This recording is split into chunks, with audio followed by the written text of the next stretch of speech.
হাতে হাতে লাঠি হাতে হাতে বাঁহ লৈ মিয়াৰ বিৰুদ্ধে অভিযানত নামিছে দল সংগঠন। মিয়াৰ বিৰুদ্ধে আকৌ সৰব হৈছে দল সংগঠন। এই মিয়া বা অবৈধ বাংলাদেশীৰ প্ৰব্ৰজন যি নেকি দশক ধৰি এই সমস্যাই জুৰুলা কৰি আহিছে অসমক। এই সমস্যাক লৈ অসমীয়াৰ অস্তিত্ব সংকটাপন্ন হৈ আহিছে। অসমীয়াৰ নিৰাপত্তাৰ বিভিন্ন বিষয় আহি পৰিছে। অসমৰ জনগাঁথনি, অসমৰ ৰাজনৈতিক পৰিৱেশ, অসমৰ সামাজিক পৰিৱেশ সকলোকে প্ৰভাৱিত কৰি অহা এই শব্দটোৱে হৈছে মিয়া। আৰু এই মিয়াৰ খেদা অভিযানত আকৌ নামিছে দল সংগঠন। নমস্কাৰ প্ৰিয় দৰ্শক, মই জয়ন্ত মাধৱ গোস্বামী আপোনাক স্বাগতম জনাইছো নিউজ 18 অসম নৰ্থ ইষ্টৰ ডিজিটেল লাইভলৈ। আৰু ডিজিটেল লাইভত লৈ আহিছো আকৌ এই প্ৰসংগ, এটা স্পৰ্শকাতৰ বিষয় যে মিয়াৰ আগ্ৰাসন। আৰু এই মিয়াৰ আগ্ৰাসন ৰোধ কৰিবলৈ বিভিন্ন ধৰণৰ সজাগতামূলক বাৰ্তা দিয়া হৈছে, বিভিন্ন ধৰণৰ সজাগতামূলক কাৰ্যসূচী বিগত সময়ছোৱাৰ পৰা বিভিন্ন দল সংগঠনে গ্ৰহণ কৰি আহিছে। কিন্তু এই সমস্যা দিনক দিনে সময় যিমানে বাগৰিছে সিমানেই ভয়াৱহ ৰূপ ধাৰণ কৰা পৰিলক্ষিত হৈছে। এটা সময়ত নামনিৰ চৰ চাপৰি থকা মিয়া আজি সমগ্ৰ উজনি অসমলৈ আগ্ৰাসন বৃদ্ধি কৰিছে। সমগ্ৰ উজনি অসমলৈ বিস্তাৰিত হৈ পৰিছে মিয়াৰ এই আগ্ৰাসন। আৰু মিয়াৰ এই আগ্ৰাসন ৰোধ কৰিবৰ বাবে দল সংগঠনসমূহ গৰজি উঠিছে। মিয়া হটাও অভিযান, মিয়া খেদা অভিযান ইয়াৰ পূৰ্বেও বিশেষকৈ উজনি অসমত বিভিন্ন দল সংগঠনে গ্ৰহণ কৰি আহিছে। বীৰ লাচিত সেনাৰ পৰা আৰম্ভ কৰি অসমীয়া যুৱ মঞ্চ, জাতীয় সংগ্ৰামী সেনা অসম, এই সংগঠনসমূহে বিগত সময়ছোৱাৰ পৰাই উজনি অসমত মিয়া হটাও অভিযানৰ বিশেষভাৱে গুৰুত্ব প্ৰদান কৰি থকা পৰিলক্ষিত হৈছে। আকৌ এবাৰ এনে একাংশ সংগঠন সৰব হৈছে। সন্মুখত নিৰ্বাচন, আৰু নিৰ্বাচনৰ প্ৰাক মুহূৰ্তত যিহেতু মিয়াৰ ৰাজনীতিও এই মুহূৰ্তত তুংগত উঠা পৰিলক্ষিত হৈছে। আৰু একে সময়তে একাংশ সংগঠন আকৌ এবাৰ জাগি উঠিছে, আকৌ এবাৰ অসমক জাগ্ৰত কৰাৰ চেষ্টা চলাইছে, আকৌ এবাৰ জনসচেতনতাৰ সৃষ্টি কৰিবলৈ চেষ্টা কৰিছে একাংশ সংগঠনে। হাতে হাতে বাঁহ লৈ লাঠি লৈ এনেদৰে ওলাই আহিছে একাংশ সংগঠন। ঘৰে ঘৰে মিয়াৰ বিৰুদ্ধে অভিযান চলাইছে। উজনি অসমত বিশেষকৈ শিৱসাগৰত আজি আকৌ এবাৰ দেখিবলৈ পোৱা হ'ল জাতীয় সংগ্ৰামী সেনা অসমৰ নেতৃত্বত এনেদৰে এটা অভিযান হাতত লৈছে, য'ত নেকি সংগঠনটোৰ একাংশ কৰ্মকৰ্তাই ঘৰে ঘৰে গৈছে। কোনো মিয়াক যাতে আশ্ৰয় দিয়া নহয় তাৰ বাবে আহ্বান জনাইছে ঘৰে ঘৰে গৈ, আৰু কোনো মিয়াক যাতে কাম দিয়া নহয় তাৰ প্ৰতিও আহ্বান জনোৱা পৰিলক্ষিত হ'ল। একাংশ লোকক, সন্দেহজনক একাংশ লোকক আগচি ধৰি বিভিন্ন প্ৰশ্ন কৰা হ'ল। তেনে কিছু দৃশ্য দেখিবলৈ পোৱা হ'ল আজিৰ দিনটোত শিৱসাগৰত। ইয়াৰ পূৰ্বে উজনি অসমৰ পৰা মিয়া হটাও অভিযান, বহিৰাগতৰ আগ্ৰাসন ৰোধ কৰাৰ বাবে বিভিন্ন সময়ত সংগঠন সৰব হৈ পৰা পৰিলক্ষিত হৈছে। কেইবাটাও সংগঠনে কেইবাটাও কাৰ্যসূচী গ্ৰহণ কৰা পৰিলক্ষিত হৈছিল। বহু বিক্ষিপ্ত ঘটনা সংঘটিত হোৱা পৰিলক্ষিত হৈছিল মিয়াক লৈ। যি মিয়াই উজনি অসম আনকি তিনিচুকীয়া পৰ্যন্ত আগ্ৰাসন, শদিয়া পৰ্যন্ত আগ্ৰাসন অব্যাহত ৰাখিছে। প্ৰথমে কামৰ সন্ধানত আহিব, আৰু কামৰ সন্ধানত আহি এঘৰ দুঘৰকৈ বসতি স্থাপন কৰি সমগ্ৰ উজনি অসমেই এতিয়া বিস্তাৰিত হৈ পৰিছে মিয়াৰে। মিয়া শ্ৰমিকেৰে বিস্তাৰিত হৈ পৰিছে।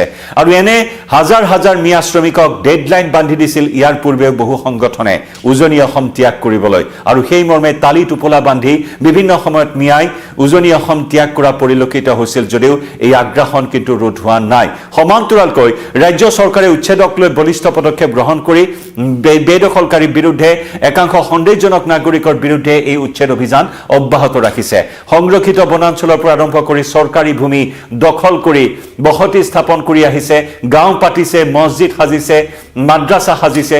আৰু এনেধৰণেৰে উজনি অসম বিস্তাৰিত হৈছে মিয়াৰ আগ্ৰাসনেৰে। আৰু সেইবাবেই একাংশ সংগঠন আকৌ সৰব হৈছে। কালি দিনটোতো আমি দেখুৱাইছিলোঁ কেনেদৰে অসমীয়া যুৱ মঞ্চ সৰব হৈ পৰা পৰিলক্ষিত হৈছিল। দৃশ্য আপোনাক আমি দেখুৱাব বিচাৰিছোঁ কিছু দৃশ্য, আজিৰ মিয়া হটাও অভিযানৰ কিছু দৃশ্য, য'ত নেকি দেখিবলৈ পোৱা হৈছে এয়া চাওক, বাটত আগচি ধৰি বিভিন্ন প্ৰশ্নৰে ব্যতিব্যস্ত কৰা হৈছে। মাঘৰ বিহুৰ সময়ত হাঁহ ছাগলী চুৰি কৰাৰ পৰা আৰম্ভ কৰি বিভিন্ন বিষয়, বিভিন্ন প্ৰসংগ উত্থাপন কৰিছে। কামৰ সন্ধানত আহিব আৰু তাৰ পিছত বসতি স্থাপন কৰিব। আৰু যাক লৈ এই আগ্ৰাসনক লৈ বিভিন্ন ধৰণৰ অপৰাধজনিত ঘটনাও উজনি অসমত ধাৰাবাহিক ৰূপত বৃদ্ধি পোৱা পৰিলক্ষিত হৈছে। এয়া চাওক, মিয়াৰ বিৰুদ্ধে টহল দিয়া পৰিলক্ষিত হৈছে। হাতে হাতে লাঠি লৈ, হাতে হাতে বাঁহ লৈ এনেদৰে জাতীয় সংগ্ৰামী সেনা অসমৰ একাংশ নেতা, সমৰ্থক, কৰ্মীয়ে ঘৰে ঘৰে গৈছে। মিয়াৰ বিৰুদ্ধে ৰাইজক সচেতন কৰাৰ চেষ্টা চলাইছে, সজাগ কৰাৰ চেষ্টা চলোৱা পৰিলক্ষিত হৈছে। কাৰণ এতিয়াই এই আগ্ৰাসনৰ বিৰুদ্ধে ব্যৱস্থা গ্ৰহণ কৰাৰ সময়, অন্যথা সময় বাগৰি গ'লে অতি ভয়াৱহ হৈ পৰিব অসমীয়া জাতিৰ প্ৰতি, অসমীয়াৰ অস্তিত্বৰ প্ৰতি। কাৰণ মুখ্যমন্ত্ৰী ডক্টৰ হিমন্ত বিশ্ব শৰ্মাই বাৰে বাৰে সকীয়াই আহিছে, বাৰে বাৰে এই বিষয়ে উত্থাপন কৰি আহিছে যে মিয়াই অসমীয়াৰ ভৱিষ্যতলৈ অশনি সংকেত নমাই আনিব পাৰে।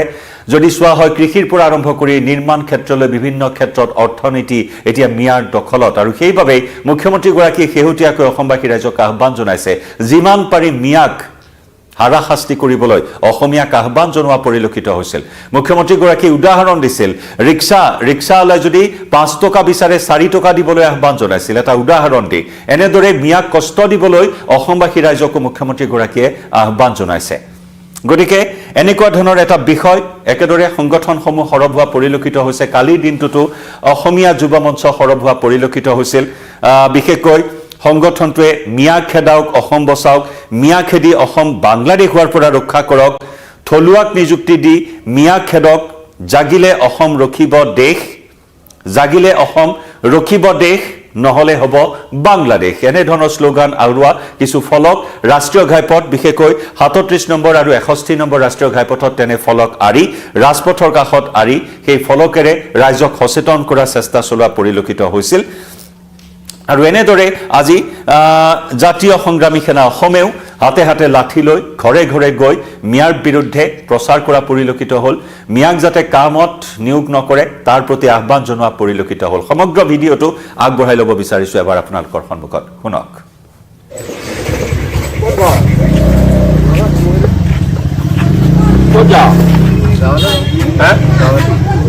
মিয়ানি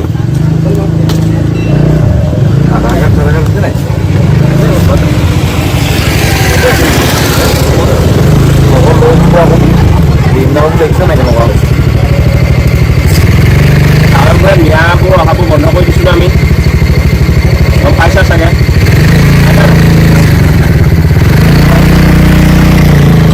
মিয়াবোৰে কি কৰে, দিনত আহিব জেগাবোৰ চাবহি, তাৰপিছত ৰাতি হাঁহ চুৰ কৰিব, গৰু চুৰ কৰিব, ছাগলী চুৰ কৰিব, আমাৰ অসমীয়া মানুহৰ বোৱাৰী ছোৱালীবোৰ পলুৱাই লৈ যাব, হয় নাই? কৰে নাই মিয়াবোৰে?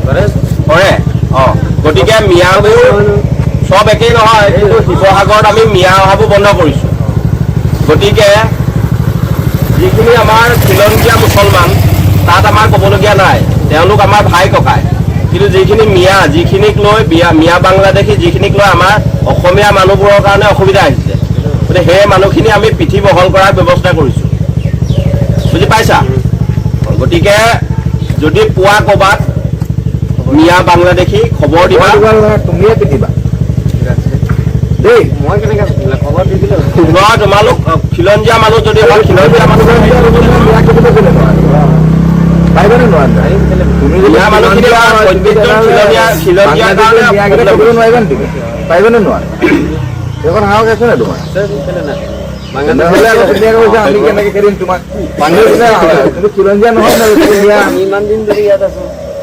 কিমান দিন ধৰি আছা?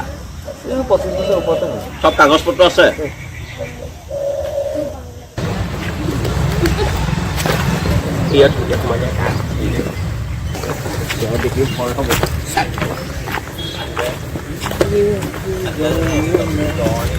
আমি জাতীয় সংগ্ৰামী সেনাৰ ফালৰ পৰা আহিছোঁ।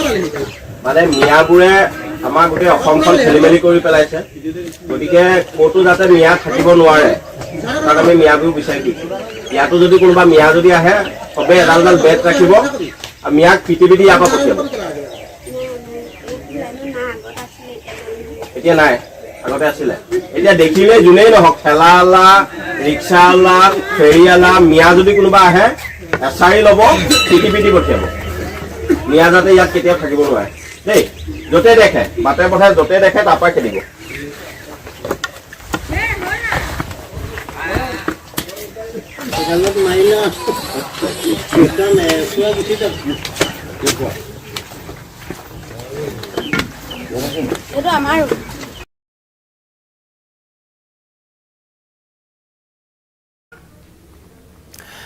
আৰু এয়া দল সংগঠন বিশেষকৈ জাতীয় সংগ্ৰামী সেনা অসমৰ একাংশ নেতা কৰ্মীয়ে ঘৰে ঘৰে গৈ এই সচেতনতামূলক অভিযান হাতত লোৱা পৰিলক্ষিত হ'ল আৰু মিয়া হাটাও অভিযানৰ আকৌ এবাৰ এইদৰে নেতৃত্ব দিয়া পৰিলক্ষিত হ'ল কাৰণ এনেকুৱা এটা গুৰুতৰ সমস্যা যি নেকি দশক ধৰি অসমীয়াক এটা চাপত ৰখা এটা সমস্যা অসমীয়াৰ মন মগজুত সোমাই থকা এটা গুৰুতৰ সমস্যা আৰু এই সমস্যাৰ পৰা মুক্ত কেতিয়া হ'ব অসম গতিকে এয়াই সময় ৰাইজক সজাগ কৰিবলৈ এনেদৰে আকৌ এবাৰ আগবাঢ়ি আহিল একাংশ সংগঠন কাৰণ ই জনগাঁথনি অতি ভয়াবহ ৰূপত জনগাঁথনি প্ৰভাৱিত কৰিছে মুখ্যমন্ত্ৰীগৰাকী কৈ আছে আহি থকা লোকপিয়লৰ পিছত ভাবিব নোৱাৰা ধৰণেৰে মিয়াৰ জনসংখ্যা বৃদ্ধি পাব অসমত এনেধৰণৰ ইংগিত ইতিমধ্যে দিছে মুখ্যমন্ত্ৰীগৰাকীয়ে